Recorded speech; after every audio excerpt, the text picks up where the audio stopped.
All right, testing time again, and you get a free hat pattern out of it because that's how I test. I began on this waist yarn, which is the white, just casting on by E-wrapping 80 stitches. And I have knitted 14 rows of plain stockinette on stitch size 3 using Mary Lou's Liberty Plus yarn or any other light worsted weight, light number 4.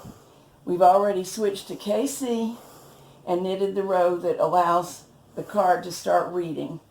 And now I've just shifted it so it will advance, and we're going to push the MC button, add color 2, and if all goes well, we will knit 14 rows of Fair Isle.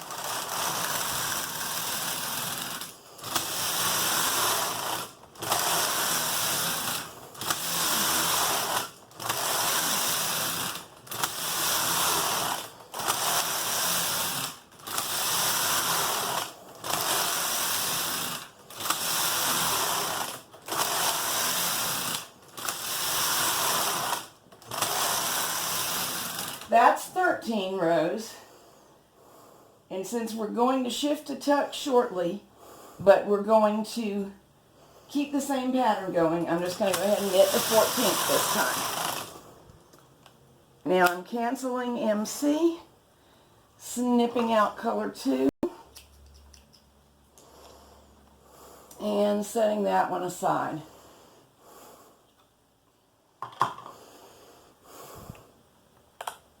I'm going to go up a stitch size for the tuck to exaggerate what's going to happen next.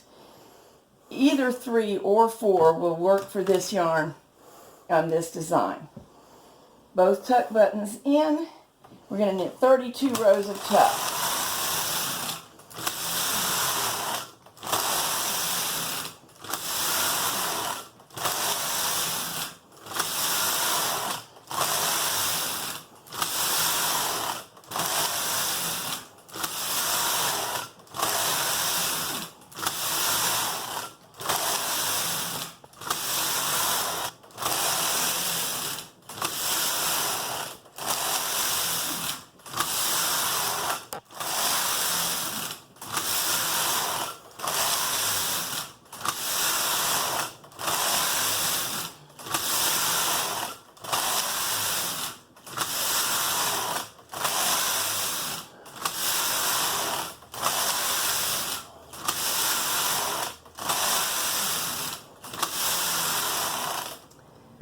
Alright, that's enough tuck. That will make the fabric wider. Where the Fair Isle was, it'll make it rather narrow. Now we're going to go to both part buttons. And we need some more card. Yes, I am using a card without clips, so I'm going to roll it back. This may make a slight hitch in the pattern, but because of how we're doing it, it won't matter. Now you see why this is such a good test. Are you able to see the fabric? Oh, yes. Your eye would immediately spot a bump or a wrong selection in that fabric. Or a loop or Yeah. any number of inequities. That's why we pick a simple card. This is every other one across and 2 rows the same. Yes, and I'm the spotter. So what I look for is when it goes across one way, because the end needle selection cams are in, there'll be 2 needles together on one end, and they'll stay there for 2 rows.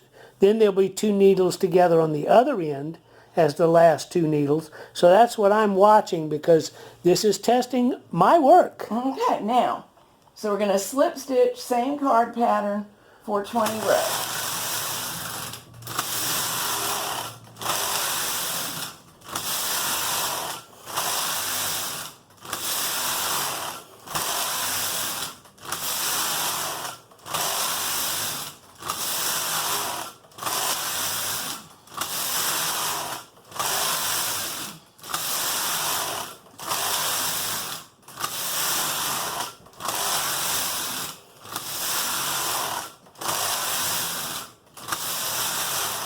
And time to move my weights up. And the camera is showing quite clearly that this is a partially disassembled bed because it came out of the deep soak bath. We put it together, we needed to make some adjustments, we took it back apart, and the best way to see that it's really knitting smoothly is not having it clamped to the table, but only sitting on the work mats that you see. Yeah, and it's doing all these stitches nicely. Now, for the end of this hat, I am going to knit, I think 6 rows of stockinette. These row counts are somewhat malleable. If you want a longer hat, a slouch hat, knit a few more somewhere. That's 5, and turning the stitch dial all the way up to size 10 for row 6. The reason for that is I'll be gathering that off, and why not make the stitches big and easy on myself? It won't show because they'll all be gathered in at the crown. Now, what I'm doing here is knitting a strip knitting style from my Hats by the Yard design. And I have another whole video on that, so I'm not going to belabor the point here. But off camera, I'm going to knit a few rows of a waist yarn, E-wrap again, and then we'll test the second carriage. Okay, here comes carriage number 2, knitting similar hat number 2. I'm starting locked with my card locked on in stitch size 3 to make quite a tight brim.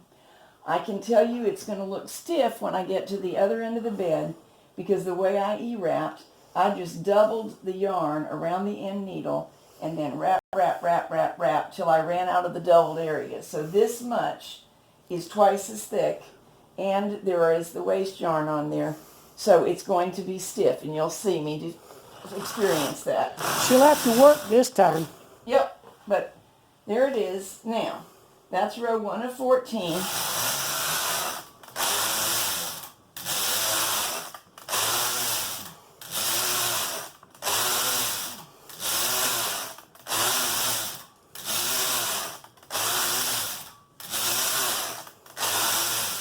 Stopping after 13 to set the carriage to KC so it selects for our Fair Isle portion, and knitting row 14. This time for variety, this will make a slightly less snug hat band if I go up to stitch size 4. Adding color 2. Let's see, setting the card to advance, the buttons to MC. I'm going to anchor color 2 just to avoid issues. And I think we're ready. 14 rows.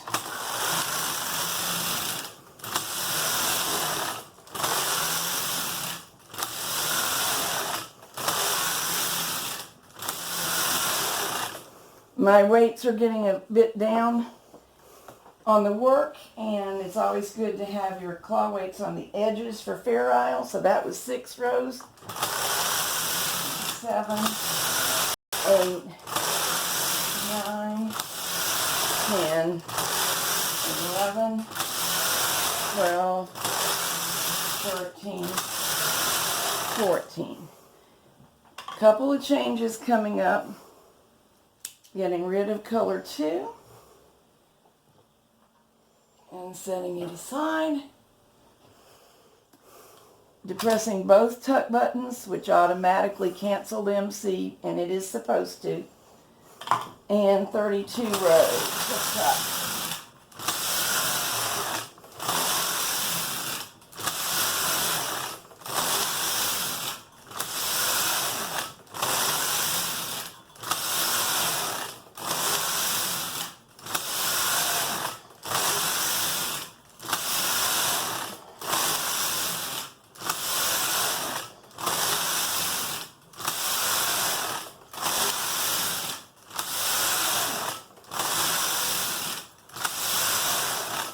I think it would be a good idea to move these up again.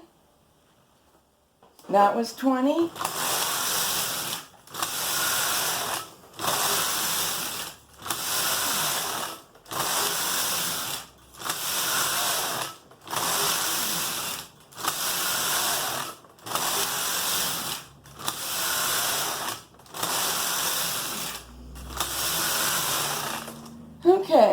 trying to give myself a bit more card. And a rest. No, I'm good. And I'm changing to put both part buttons in, which canceled both tucks as it should. And we should get slip stitch for the next 20 rows.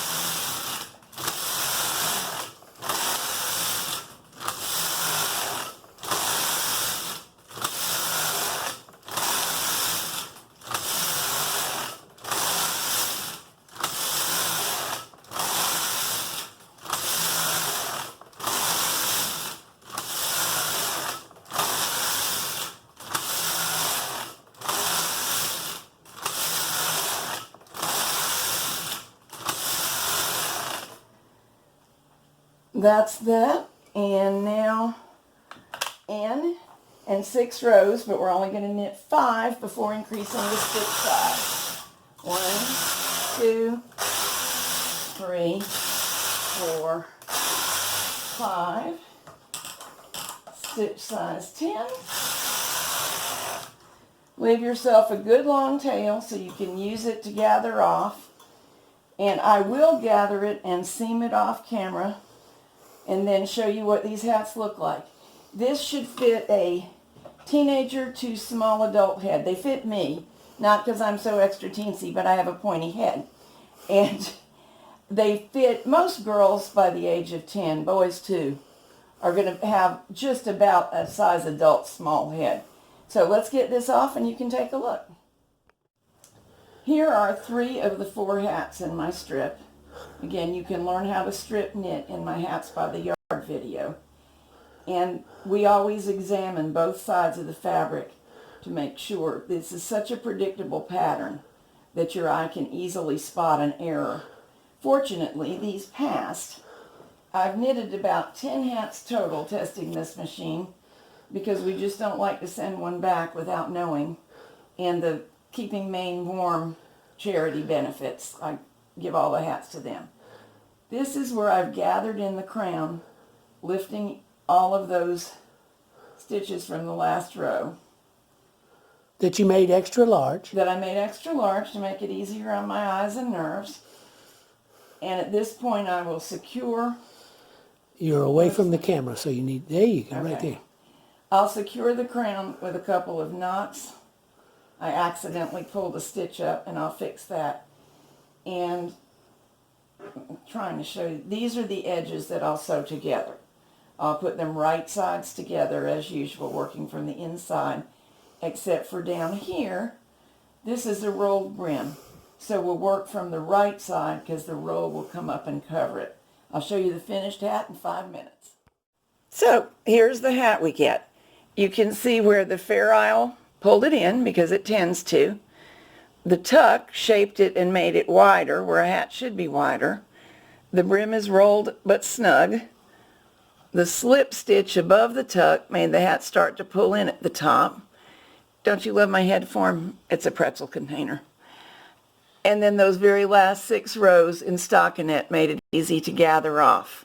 It's a simple hat, but entirely presentable. Now I know if you're new, you're going to wish you had more help with seaming and gathering than I gave you on this video. And I assure you, I have fully recorded those steps on other free hat making videos. But today was my chance to make you the bulky version. So we'll just look at this, and then if you need more help, check out the others.